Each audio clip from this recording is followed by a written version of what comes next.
एबे भी आंचलिक पाणीपाग विज्ञान केन्द्र पक्षर पाणीपाग को नहीं एक बड़ खबर सामना को आसी। सूचना अनुसार राज्य में पुणी एक लघुचापर प्रभाव आगामी किछि दिन धरी छेचिब वर्षा। एकाधिक जिला को आईएमडी सतर्क सूचना।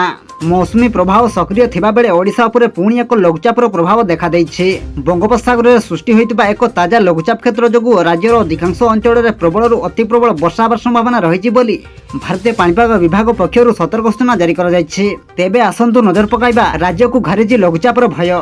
तेबे एहार प्रभाव में राज्यर केउं सब जिले में प्रबल अति प्रबल वर्षा हेबार संभावना रहिछि एवं केउं केउं जिला को अलर्ट जारी करछि आईएमडी। से नै भिडियो संपूर्ण अपडेट जानिबा, किंतु ता पूर्व भिडियो को गोटे लाइक करंतु एवं भिडियोटी को आपण मानक सांगसाथी मानक बहु मात्रा रे शेयर करंतु। जदि आम चैनल रे आपण प्रथम थर भिडियो देखुछन्ते ताहले एबे ही चैनल को सब्सक्राइब करी पाखरे थिबा बेल आइकन को प्रेस करी ऑल नोटिफिकेशन को ऑन कर रखंतु, जहा द्वारा आगो को एमिति पाणीपाग संबंधी और लेटेस्ट अपडेट आपण माने सर्वप्रथम आम चैनल माध्यम रे पाई परिबे।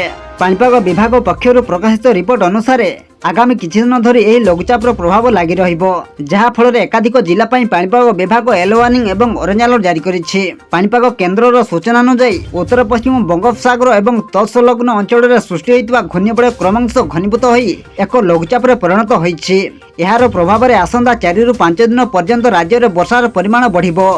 उपकूलवर्ती एवं आभ्यंतरीण ओडिशार अनेक स्थान में घड़घड़ी और बिजुड़ी सह लगाण वर्षा होबार आशंका रही। विशेषकर सुंदरगढ़, केन्दुझर, मयूरभंज, बरगढ़, संबलपुर, देवगढ़ और कलाहांडी भली एकाधिक जिले में वर्षार परिमाण अधिक देखा मिलिबो।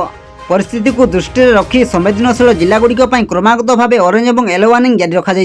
प्रबल वर्षा जो सहरांचल तथा तलिया स्थान गुड़िक व्यापक पानी जमिबा और यातायात बाधाप्राप्त होबार आशंका रही।